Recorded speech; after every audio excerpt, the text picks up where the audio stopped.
Assalamualaikum warahmatullahi wabarakatuh.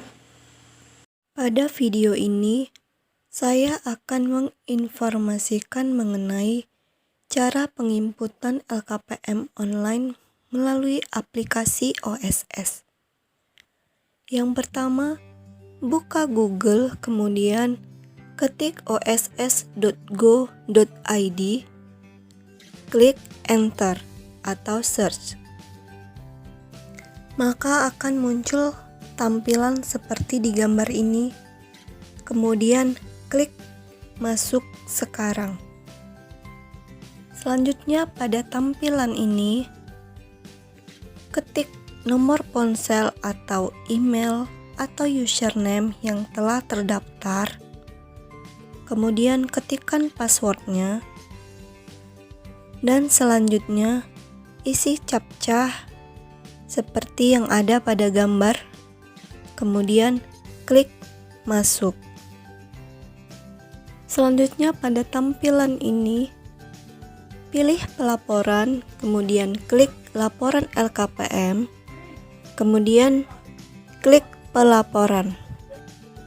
Selanjutnya, untuk tampilan awal ketika Bapak Ibu sudah berhasil masuk ke menu pelaporan, maka di sini akan ditampilkan laporan LKPM yang sudah pernah Bapak Ibu laporkan atau kirimkan. Selanjutnya klik buat laporan.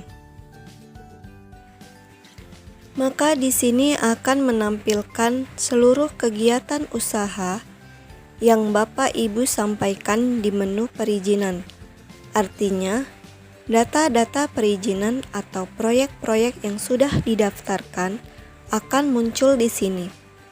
Kemudian Bapak Ibu pilih atau klik proyek mana yang akan dilaporkan, kemudian klik selanjutnya.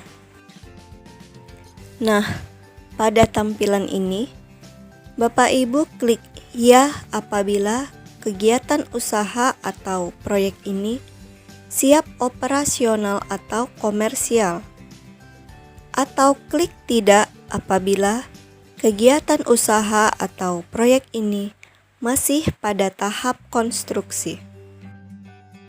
Di sini saya akan memberikan contoh untuk menginput LKPM pada tahap konstruksi. Kemudian pada tampilan ini, Bapak Ibu input atau isi untuk tambahan realisasi. Adapun yang diinput untuk tambahan realisasi yaitu pembelian dan pematangan tanah, bangunan atau gedung, mesin atau peralatan dan suku cadang, dan yang terakhir lain-lain. Selanjutnya adalah Bapak Ibu klik surat pernyataan. Pada tahapan ini, Bapak Ibu isi data-data untuk penanggung jawab terkait penginputan LKPM. Selanjutnya, setelah semua data-data terisi, maka pilih saya sudah membaca dan menyetujui.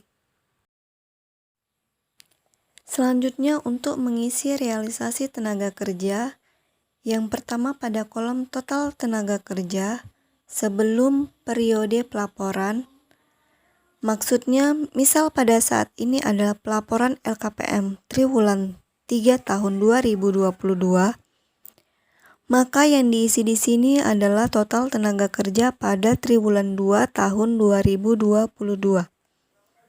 Pengisian ini adalah untuk acuan pelaporan LKPM Bapak Ibu di kemudian hari. Dan untuk pelaporan selanjutnya tidak akan bisa diubah kembali. Jadi ini hanya untuk pertama kali pelaporan. Selanjutnya isi kolom tambahan tenaga kerja periode pelaporan. Kemudian juga diisi pengurangan tenaga kerja periode pelaporan. Maka secara otomatis total tenaga kerja sampai periode pelaporan akan terisi. Kemudian isi tenaga kerja lokal setempat. Pengisian ini tidak akan mempengaruhi total tenaga kerja di atas yang telah Bapak Ibu isi. Pengisian ini hanya untuk mengetahui jumlah tenaga kerja lokal setempat yang bekerja di perusahaan Bapak Ibu. Nah, untuk selanjutnya, isi tenaga kerja asing yang bekerja pada perusahaan Bapak Ibu. Selanjutnya, pilih kategori permasalahan. Jika ada permasalahan, isi keterangan permasalahan pada kolom. Kemudian, klik simpan permasalahan. Selanjutnya, isi petugas penanggung jawab LKPM dari pelaku usaha. Adapun yang diisi yaitu nama petugas, nomor telepon atau HP yang aktif agar mudah untuk dihubungi, jabatan penugas penanggung jawab, dan email penanggung jawab. Kemudian apabila Bapak Ibu ingin langsung mengirim laporan, maka klik kirim laporan. Namun, jika ingin disimpan terlebih dahulu, silahkan klik simpan sebagai draft. Hal ini adalah untuk jika ada yang ingin diperbaiki, maka Bapak Ibu dapat memperbaikinya terlebih dahulu. Maka tampilan akhirnya adalah seperti ini apabila Bapak Ibu telah klik kirim laporan. Untuk pelaporan LKPM tahap produksi, langkah-langkahnya sama seperti pada tahap konstruksi. Setelah diklik buat laporan, maka akan muncul tampilan seperti ini. Kemudian, pilih salah satu proyek yang akan dibuat laporannya, kemudian klik selanjutnya. Selanjutnya untuk realisasi investasi, Bapak Ibu isi kolom tambahan realisasi. Kemudian buat penjelasannya terkait penambahan realisasi. Misalnya, pembelian mesin.